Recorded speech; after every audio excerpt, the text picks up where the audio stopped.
Bueno, acá le damos continuidad a la siguiente clase. Estamos empezando con la clase número 3 de úlceras por presión, ¿sí? Bueno, proceso de cura de la lesión, ¿no? Para que el proceso de cicatrización pueda llevarse a cabo de forma normal, tenemos que tener en cuenta, y es indispensable, estas cuestiones. Eliminar el agente causal. Como toda alteración en el organismo, en el cuerpo humano, imagínense, ¿no? A mí me duele la cabeza. Entonces, ¿yo qué tomo? Un medicamento energésico para que me deje de doler la cabeza. Bien. Hasta ahí vamos bien. ¿Qué estoy atacando? ¿El síntoma o la enfermedad? Síntoma. El síntoma. El síntoma. Bien. Eso lo puedo hacer un día, 2 días. Pero llega un momento que digo, ¿por qué me duele la cabeza? Tengo que analizar el por qué. Entonces, hay que analizar el porqué de la úlcera por presión. A veces, que es lo que siempre nos meten en la cabeza, hay una causa, casi como decir una causa única, hay más causas. Pero ¿cuál es la principal causa por la que se forman úlceras por presión en un paciente que no se puede valer por sus propios medios? Porque el paciente se encuentra inmovilizado, profe. Bien, en una posición. Perfecto.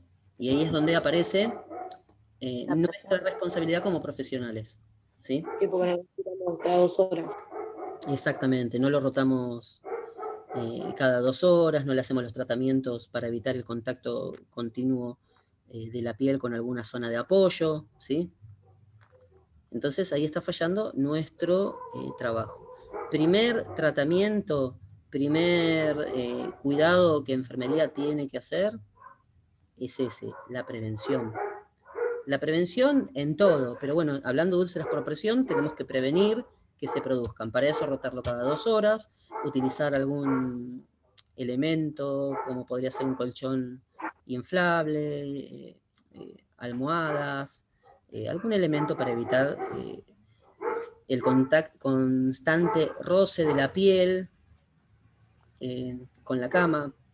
¿Se acuerdan que en una de las clases anteriores, no sé si algunos lo llegaron a ver o no, estábamos hablando de movilizar al paciente utilizando una salea para evitar que roce la piel, mantener la piel seca, para eso higienizado, seco, ¿sí? Son parte de los cuidados que se tienen que hacer. Bueno, el agente causal podría ser la materia fecal, podría ser la orina, ellos podrían ser factores causantes, ¿sí? Otro factor causante, esos son extrínsecos, factores causantes intrínsecos, es decir, de adentro del paciente alguna patología metabólica, donde tarde en producirse la cicatrización, como pacientes diabéticos. Claro, exactamente, justamente lo iba a decir. Bien, perfecto. Entonces está alterado el proceso de cicatrización, ¿sí? Desbridamiento de los residuos necróticos. Entonces, es lo que habíamos visto, el proceso de desbridamiento. ¿Se acuerdan que estaba mecánico, químico, ¿sí? Diagnóstico y tratamiento de la infección bacteriana. En el caso de haber una infección bacteriana, hay que diagnosticarla y tratarla, ¿sí? ¿Cómo podemos observar que la zona está infectada? ¿Cuáles son los indicativos o lo que nosotros como enfermeros y enfermeras observamos y nos indica esta úlcera por presión está infectada? La coloración, la temperatura. Bien. Color, la temperatura, edema, si es que llega a notarse. Calor, dijimos, ¿no? Sí. Todos los signos de infección, ¿sí? Supuración, purulenta, olor. Supuración, claro, el olor también. Exactamente, sí. Todas estas cosas, después hay que ir un poco, ya como una cosa de ustedes, ¿no? Como ir pensando, a ver, ¿cuándo tengo una infección en una herida de una úlcera por presión? Entonces pensarlo, ¿sí? Y con esto también siempre, quizás no hay un capítulo especial que dice cuidados de enfermería, o no lo estamos viendo nosotros, pero ustedes ya tienen que ir pensándolos. Con cada cosa que vamos hablando tienen que ir pensándolo. Uno de los primeros cosas que lo que hacemos los enfermeros y enfermeras, que es observar, valorar, ¿sí? A partir de la valoración, diagnosticamos, planificamos, ejecutamos y volvemos a evaluar. Entonces, el proceso de atención de enfermería, llevado a cabo a conciencia, es parte de una intervención. Todo el proceso de atención de enfermería es la intervención de enfermería, propiamente dicho. Está todo agrupado ahí. Valoramos, diagnosticamos, planificamos, ejecutamos y evaluamos, ¿sí? Bien, control del exudado, ver qué cantidad tiene, qué tipo, qué características, qué olor, qué color tiene, qué cantidad tiene, ¿sí? Y finalmente cuidados de la piel perilesional, los cuidados de la piel alrededor de la lesión, alrededor de la úlcera por decúbito. El exudado, como lo controlábamos cuando hablábamos de cantidad, en la clase pasada lo habíamos nombrado, pero bueno, lo volvemos a decir. Podemos usar un apósito, cuando es mucha cantidad sobre todo, ¿no? Podemos utilizar un apósito absorbente. Este apósito absorbente, si se llena de mucho líquido, mucha secreción, se lo puede pesar. ¿Para qué? Para saber la cantidad de líquido que va a ser de exudado que sale de esta úlcera, ¿sí? Primero hay que pesarlo en seco, o sea, en limpio, y después se lo pesa con el exudado. Como cuando controlan el pañal de un bebé, para saber la micción que tuvo, la cantidad. Medidas generales, bueno, mantener medidas de asepsia. Se debe valorar la necesidad de utilizar batas desechables, mascarillas e incluso gorros, cuando las lesiones son muy extensas o están contaminadas, ¿sí? Estos son elementos de protección personal, ¿sí? Tenemos que usar elementos de protección personal. No solo guantes, a veces muchos otros elementos. Barbijo, ¿sí? La mascarilla que estaba diciendo ahí, quizás es una bibliografía de otro país, pero es el barbijo, le decimos nosotros, ¿no? Entonces hay que usarlo también. Evitamos un poco el olor, evitamos el contacto tan directo con los olores y con la secreción del paciente, ¿sí? Y nos protegemos. Bien. Acá dice, ¿no? Para retirar el apósito se utilizan guantes desechables. Si está adherido a la lesión, se humedece hasta resolver el problema. O sea, ¿vieron esto que estábamos diciendo? El método mecánico, que era la gasa seca, se retiraba y terminaba lesionando más. A veces incluso saca el mismo tejido cicatrizal, el tejido de granulación, el tejido nuevo. Lo sacamos mecánicamente sin querer, terminamos lesionando y se retarda de esa forma el tiempo de recuperación de la lesión. Entonces ahí lo que se recomienda con solución fisiológica, el 0,9%, isotónico, como ya lo habíamos nombrado anteriormente, humedecemos la gasa y ahí lo vamos retirando poco a poco.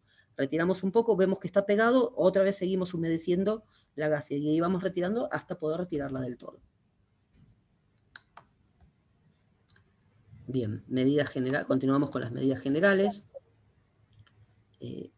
Una vez retiramos la gasa protectora, la de más arriba, la más superficial, sería, ya ahí podemos descartar los guantes de examinación y utilizar guantes estériles, porque el procedimiento propiamente dicho de la cura de la úlcera por decúbito es utilizando una técnica aséptica, ¿sí? Por eso utilizamos guantes estériles. Bien, se colocará al paciente en la posición más cómoda, de forma tal que nos permita el acceso a la úlcera, ¿sí?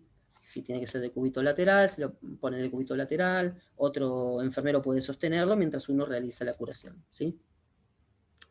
A veces, si en pacientes colaboradores se puede llegar a pedirle al paciente, uno lo lateraliza de alguna forma, le pide que se agarre de la baranda y se sostenga y uno va curando tranquilo. En enfermería domiciliaria, ¿qué hacemos? Pedimos ayuda al familiar.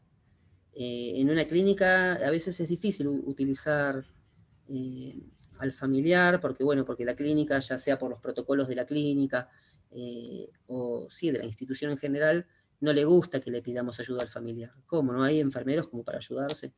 Pero bueno, ahí es como que uno tiene que ir buscando la forma de lateralizar al paciente y ponerlo de la forma más cómoda posible para ustedes trabajar con comodidad, usando las dos manos y no solo una, porque con una tienen al paciente y con el otro cura, no, tienen que tener las dos manos disponibles para hacer la curación, ¿sí?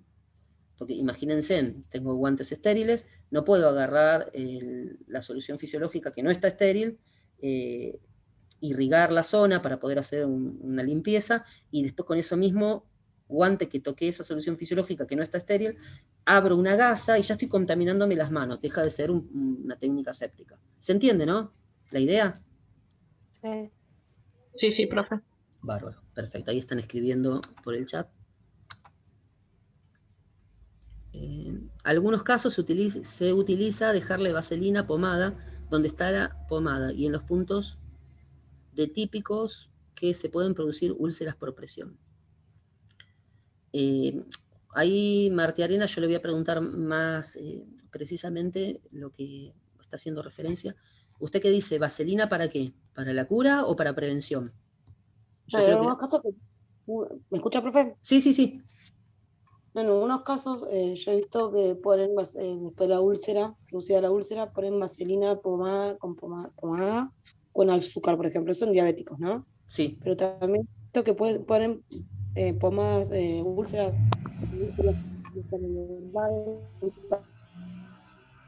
Sí, puede ser yo, Así en lo normales, particular, pomadas. sí. Y después también he visto en los hospitales que para evitar eso, me dijeron las enfermeras que ponen en los lugares típicos donde se podría producir úlceras, vaselina para evitar el roce ya. Exactamente, sí. Yo en lo particular no he visto que le coloquen en la úlcera propiamente dicho. Pero esto que está diciendo usted es exactamente, está bien. Es en las zonas de mayor riesgo de presencia de úlcera por presión para disminuir el roce. Disminuye la superficie de roce, por lo tanto disminuye la probabilidad de producirse una úlcera por presión. ¿Sí?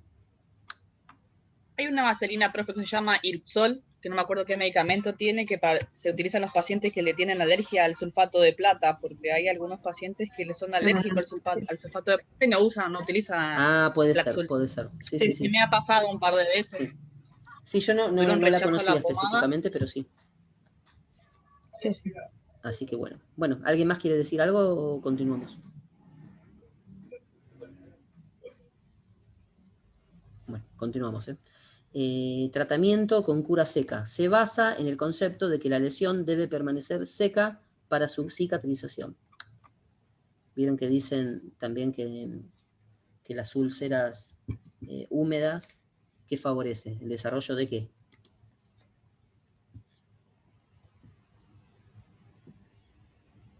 Como apósito se usan gasas estériles. El desarrollo bacteriano.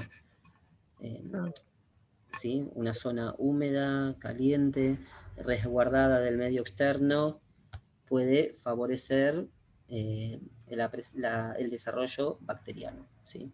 Por eso, bueno, es otro concepto, otra idea de cura. ¿Sí? No sé si para este tipo de grados de lesión, ¿sí? Porque podríamos dejar sin gasa, quizás una de grado 1, ¿sí?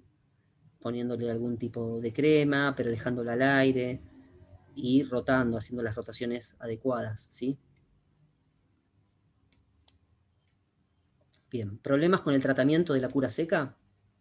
Las gasas se adhieren al lecho de la lesión, ya lo habíamos dicho anteriormente. Al retirarlas se producen dolor y arrastran tejido sano en formación. El famoso tejido de granulación es arrastrado por la gasa seca. Ese es uno de los problemas. Bien, se producen cambios de temperatura que enlentecen el proceso de cicatrización también. Continuamos con este tipo de cura, que es la cura seca. Dice, ¿no? La ausencia de humedad favorece la aparición de una costra seca que dificulta la actividad de los fibroblastos, que son los precursores del tejido de granulación, y la formación de célula epitelial. ¿Sí? O sea, esa costra seca que aparece va a dificultar que aparezca nuevo tejido cicatrizal o tejido de granulación. ¿Sí? Al no ser impermeable, el exudado lo satura y lo traspasa, obligando a cambiar con frecuencia. Son un tipo de gasa, pues una gasa común, las gasas que usamos para hacer cualquier curación. Como no es impermeable, lo va a traspasar, ¿sí?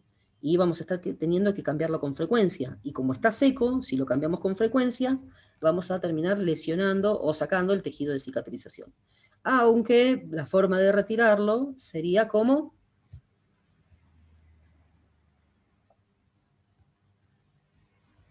Con solución fisiológica, profe. Perfecto. Obedeciéndolo. Bien, perfecto. Bien, otra cuestión, ¿no? El contacto con el aire ambiente favorece la posibilidad de infección. A tener en cuenta esto, ¿no? Porque estamos hablando de distintos tipos de cura, distintos tipos de formas de tratar una úlcera. ¿Qué es lo que a mí me indica que el tratamiento que yo estoy haciendo está bien o está mal? ¿O tengo que modificarlo? Después, ya lo habíamos aclarado y lo habíamos hablado en clases anteriores. Pero bueno, para los que no estuvieron, habíamos dicho que después de 2 semanas aproximadamente, 2 semanas más bien, de realización de un tipo de tratamiento para la úlcera por presión, que no encontramos resultados favorables para esta, debemos cambiar el tratamiento. O sea, si empezamos hace 2 semanas con este tratamiento de úlcera seca, de cura seca, y ya pasaron 3 semanas y no progresa la cura, no se mejora la herida, incluso involuciona, o sea, está peor, vamos a decir. Entonces ahí tenemos que reevaluar y volver a hacer otro tratamiento nuevo. Y ahí podríamos pasar a la cura húmeda. ¿Qué pasó? Al revés, empezamos con la cura húmeda, 2 semanas no hubo resultado, pasamos a la cura seca. En esto de úlceras por presión y en salud en sí hay muchas cosas que uno tiene un panorama, pero después tiene que adaptarse a lo que vea cómo evoluciona el paciente. A cómo evoluciona el paciente. Cada paciente es único y va a presentar una situación a diferentes tratamientos, una situación distinta. No todo se va a resolver con una misma forma de tratamiento, ¿sí? Bueno, tratamiento en ambiente húmedo. La humedad favorece la aparición del tejido de granulación y de regeneración de la epidermis. La lesión cicatriza de manera más rápida si se mantiene un ambiente húmedo. Esto en defensa del ambiente húmedo, ¿no? Favorece el desbridamiento autolítico, o sea, el propio desbridamiento. No se adhiere al lecho de la lesión, por lo que no dañan células nuevas. Produce menos dolor al retirarlo. Bien, continuamos con tratamiento en ambiente húmedo, se acidifica el medio, y eso es lo que va a proteger frente a factores externos.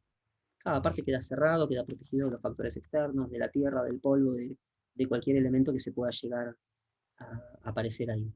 Absorben y mantienen mayor cantidad de exudado, no apareciendo costra seca. El exudado es absorbido por el apósito. Bien, hay mayor tipo de cicatrización, ¿sí?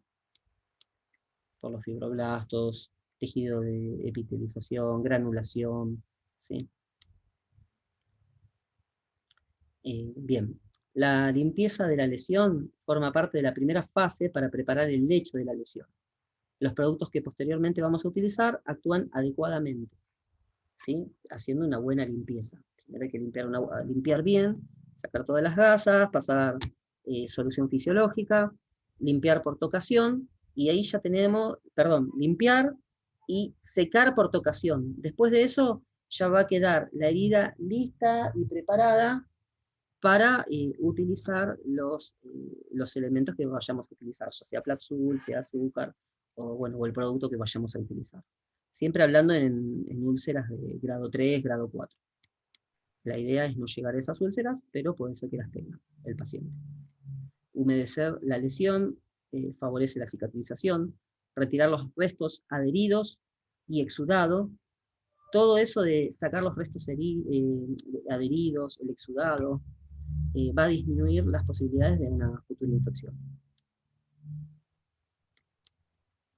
Bien, se debe limpiar la lesión en cada cambio de apósito. Cada vez que saco el apósito y cambio, tengo que hacer limpieza de la lesión. No utilizar antisépticos. Bueno, justamente porque pueden aparecer dermatitis de contacto, alteración sistémica por absorción, e incluso puede alterar el tejido nuevo, el tejido cicatrizal lo puede alterar. Como la iodopovidona, que lesiona el tejido nuevo, ¿sí? Porque es citotóxico, ya lo habíamos dicho también.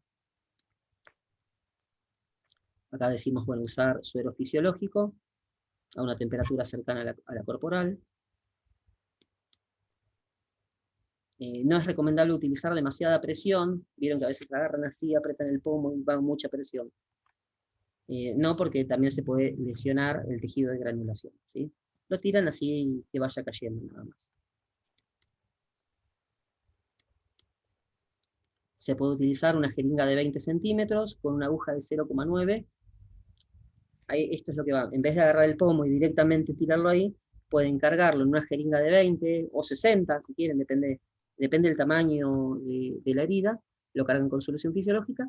Con una aguja lo van pasando así como haciendo presión. Pero la aguja, el calibre, el diámetro de la aguja va a hacer que la presión no sea una presión muy fuerte, eliminando el tejido nuevo. O sea, no va a eliminar el tejido nuevo, no lo va a lesionar. Por eso es la idea también de utilizar la aguja, ¿sí? Se puede hacer un arrastre de las secreciones con una gasa estéril húmeda. Se utiliza la gasa estéril húmeda. ¿Con qué la humedecemos? La podemos humedecer con solución fisiológica también. Bueno, secar por tocación, también con la gasa estéril. Lesión con necrosis, presencia de tejido necrótico. O sea, la lesión por necrosis es presencia de tejido necrótico. ¿Qué sobreviene? ¿Qué viene antes del tejido necrótico? ¿Cómo se llama? Isquemia, ¿se acuerdan? Y de la isquemia empieza a haber menos oxigenación de la herida, eso se empieza a lesionar por isquemia, y después de un tiempo prolongado de isquemia, se produce la necrosis. Los tejidos necróticos, retrasan la cicatrización y favorecen la infección. Por eso es importante realizar el desbridamiento. Bien. Haciendo el desbridamiento, eliminando el tejido necrótico, evitamos la proliferación bacteriana. Y al disminuir las bacterias, también disminuye el exudado. Al disminuir el exudado, favorecemos que se produzca mayor proliferación de tejido cicatrizal, ¿sí? Pueden pararme cuando quieran, no hay problema. Díganme, voy muy rápido, ¿estamos bien? No, estamos bien. Bárbaro. Lesión con necrosis. Procedimiento puede ser quirúrgico, enzimático o autolítico. Ahora vamos a ir viendo cada uno. Quirúrgico consiste en el corte mediante un bisturí, ya lo habíamos venido nombrando igualmente, ¿no? Se saca el tejido necrótico, se va de lo superficial a lo profundo, y desde el centro a la periferia. Ahí también, 1 hora antes se debe administrar analgésico, ya lo habíamos dicho también. El enzimático es más lento, pero es menos doloroso, y tiene menos riesgos también. Se utilizan enzimas exógenas, que actúan sobre la fibrina y sobre el tejido necrótico, lo van degradando, lo van desbridando justamente, y desvitalizando ese tejido necrótico. Bien, la cura se debe cambiar cada 24 horas. El autolítico, sistema de limpieza natural de nuestro organismo, es de acción más lenta. Bueno, ahí dice, los macrófagos, las enzimas endógenas, se encargan de eliminar el tejido desvitalizado y favorecen la aparición del tejido de granulación. Es el mismo cuerpo el que se ocupa. Los macrófagos están dentro del cuerpo, y las enzimas endógenas, endógeno es enzimas de adentro de nuestro cuerpo, si es exógeno es de afuera del cuerpo, ¿sí? Se encargan de ir eliminando, desvitalizando todo ese tejido necrótico. Se va yendo todo solo, prácticamente. Por eso es autolítico. Auto de propio, de adentro de uno, y lítico de destrucción. Comprobar y valorar cambio de apósito cada 24 o 48 horas. Sí, yo digo, a veces las curas se hacen en turnos de 12 horas, se pueden llegar a hacer 2 veces al día, ¿sí? Para ir viendo también la evolución. El tema de esto, con respecto a nuestro cuidado, nuestro trabajo como enfermeros y enfermeras, es ver que se administre el cuidado de la úlcera, la cura de la úlcera. Si yo lo hago en mi turno a la mañana y el otro turno lo hace a la noche, medianamente ir viendo que hagamos todos el mismo procedimiento, no que yo haga una cura húmeda y el otro turno haga una cura seca, más o menos para que, lo exagero así como para que nos demos cuenta. Pero bueno, esa sería la idea. Cosa de ir teniendo una continuidad respecto del tratamiento, ¿sí?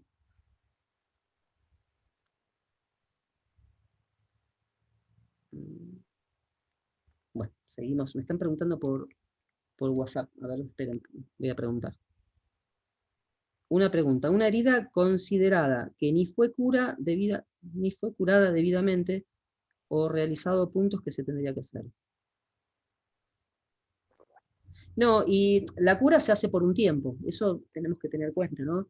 Por un tiempo, ya habíamos dicho 2 semanas aproximadamente.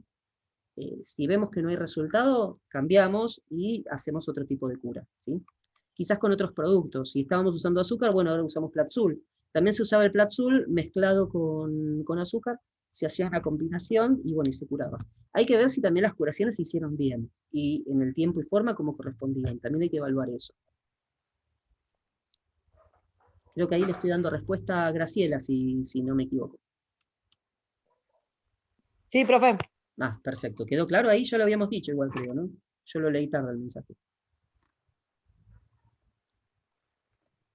Bien. Contaminación, colonización, infección de una lesión. El cuerpo tiene revestimiento cutáneo, mucoso, que tiene una función de barrera frente al medio exterior. Una lesión rompe ese revestimiento, claro, justamente. La piel es protección, la piel nos da protección ¿de qué? De microorganismos extraños, de agentes extraños. Entonces, cuando se hay una rotura en esto, por ejemplo, en el caso de la úlcera por presión, tenemos la posibilidad de que ingresen microorganismos, ¿sí? Múltiples microorganismos que nos van a dañar. Cualquier lesión de más de 6 horas desde su inicio se considera contaminada. Vieron que decíamos hoy, las úlceras de grado 3, grado 4, siempre se consideran infectadas. Bueno, a partir de las 6 horas ya podríamos decir que hay un tipo de infección. Bueno, si hablamos de colonización, nos referimos a aquel estado en el que las bacterias se encuentran presentes en los tejidos y se están desarrollando. Ahí decía que esta reacción puede ser subclínica. Una infección subclínica es antes de que aparezcan los signos y síntomas. Nos están quedando 8 minutos, ¿sí? Cuando se corta, ya no volvemos. Nos vemos el martes que viene a las 10 horas para terminar esta clase y arrancar con la siguiente, ¿sí? Sí. Bien. Ya después de un tiempo que estos microorganismos se van desarrollando, se van multiplicando, ahí ya aparecen los signos de infección. Calor, color, edema, dolor, ¿sí? Profe, una consulta. Cuando ya estamos en una zona úlcera sacra, por ejemplo, ahora se están usando mucho los parches. Sí. ¿Esos sirven bastante o qué Sí, recomiendo? Sí, sirven para revitalizar el tejido, para que haya tejido nuevo. Favorece la cicatrización. Se corta en la medida del diámetro, un poco más chico del diámetro de la úlcera, y se introduce ahí, después se tapa y eso se va reabsorbiendo. Favorece la nueva cicatrización también. No sé No, si... no hay. ¿Cómo? En muchos hospitales no hay. No, Sí. no, No. yo lo tengo de oído, y alguna vez lo vi en alguna clínica, pero yo trabajo hace 16 años en hospital, y no sé, yo no lo he visto. Igual hace años que no trabajo en servicios como clínica médica, terapia intensiva, que a lo mejor hoy en día hay, no sé, no puedo mentir. Sí lo vi en clínicas, pero no lo vi en hospital. Yo en el Gandulfo, por eso le digo, me llamó la atención de haberlo visto y por primera vez ahí, y me enseñaron a cortarlo todo como esa medida ahí. Bien. ¿Sabe qué pasa? Que a veces lo compran los mismos familiares. Sí, debe ser. Así como en los hospitales a veces llevan las sábanas los pacientes, los familiares. De la misma Digo, forma, o el médico o nosotros enfermeros, a lo mejor podemos, lo tomo entre comillas, llegar a sugerir si pueden traer algún producto. Como a veces traen pañales y traen sábanas, y bueno. Pero bueno, es todo muy relativo, eso yo no lo puedo decir a ciencia cierta, porque eso es manejo del hospital. A veces el mismo hospital no quiere que los familiares traigan productos, ¿sí? Y no podemos pedir, pero depende del lugar. Bueno, signos de infección local, inflamación, eritema, exudado purulento, mal olor, dolor, retraso en la cicatrización. Cuando hay infección, hay retraso en la cicatrización. Es ahí la cuestión del por qué es importante que el paciente no presente ningún tipo de infección. Se va a retrasar el tiempo de cicatrización, va a tener estadía más prolongada, por tanto uso de cama, uso de recursos, la parte económica también se va a ver afectada en el paciente porque los cuidadores, los familiares, tienen que ir más seguido, tienen que ir a verlo, tienen que estar, y bueno, por un montón de cuestiones. Y el hospital también va a influir en los gastos que pueda llegar a tener la institución de salud. Porque todo paciente internado, sobre todo hablando de hospital público, implica un gasto para el hospital, ¿sí? Vieron cuando a veces hay gente que no le da importancia al tratamiento de su paciente, no le da los cuidados necesarios.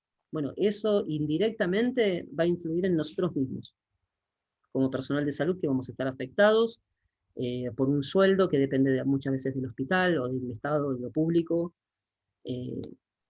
Va a influir en que voy a tener que utilizar más recursos y voy a tener un paciente más tiempo internado, con el consiguiente agotamiento psicológico, físico, para tratar ese tipo de pacientes, ¿sí? O sea que no solo, al no hacer el procedimiento en el paciente, no solo afecto al paciente y a su familia, sino que también me estoy afectando a la institución donde yo trabajo y me estoy afectando a mí mismo y a mis compañeros. Fíjense en la importancia de seguir un tratamiento adecuado, ¿sí? Bueno, los signos, perdón, voy a retroceder un poquito. Signos de infección local, es lo que dijimos antes. Ahora tenemos los signos de infección sistémica, ¿sí? Fiebre mayor de 37,5, en realidad 37,5 no se considera fiebre, pero bueno, temperaturas mayor a 37,5, ya 37,6, 7, 38, descartando otro foco. O sea, vemos, no hay foco respiratorio, no hay foco del sistema urinario, no hay otros focos, ahí se pensaría que estaríamos ante una infección de la úlcera por presión. Edema, induración, leucocitosis, aumento de los leucocitos por encima de lo normal. ¿Se acuerdan cuál es el valor normal de los leucocitos en sangre? ¿Qué son los leucocitos? Lo hablamos. Bien. ¿Y cuál es el valor normal? Entre 4.500 y 10.500. Está bien. Bueno, más o menos hay distintos laboratorios. Yo lo tenía entre 6.000 y 9.000. Pero bueno, eso después lo podemos investigar igual. Claro, porque varía según el laboratorio, Sí, profe. sí, tal cual. Así que bueno, pero bueno, por ahí andamos también. Ya si tenemos 100.000, ya bueno, nos pasamos un poquito. Ya ahí ya no puede variar, depende del laboratorio. Pero bueno, leucocitosis, ¿sí? Utilización de antisépticos locales. Bien, bueno, acá un poco definiendo lo que es un antiséptico, ¿no? Es una sustancia química que se aplica sobre los tejidos vivos para eliminar los microorganismos patógenos. Su uso es controvertido respecto de las heridas, de las úlceras por presión, ¿no? Fíjense en ahí lo que dice, Dale, ¿no? Pablo. Fíjense en lo que dice, ¿no? Las guías de práctica clínica no recomiendan la utilización de antisépticos de manera sistémica en el tratamiento de las lesiones crónicas, principalmente en los casos de lesión sin signos de infección local. Antisépticos locales, continuamos. Bien, la única recomendación para su uso es en los pacientes que van a ser sometidos a desbridamiento quirúrgico, ya cuando tienen que ir a quirófano para hacer el desbridamiento de la lesión. Se utiliza antiséptico antes y después del desbridamiento. Y ahí dice, bueno, al menos 3 minutos en cada caso. ¿Por qué? ¿Por qué hay que esperar 3 minutos después de colocarlo? Y hacer otro procedimiento, como el desbridamiento.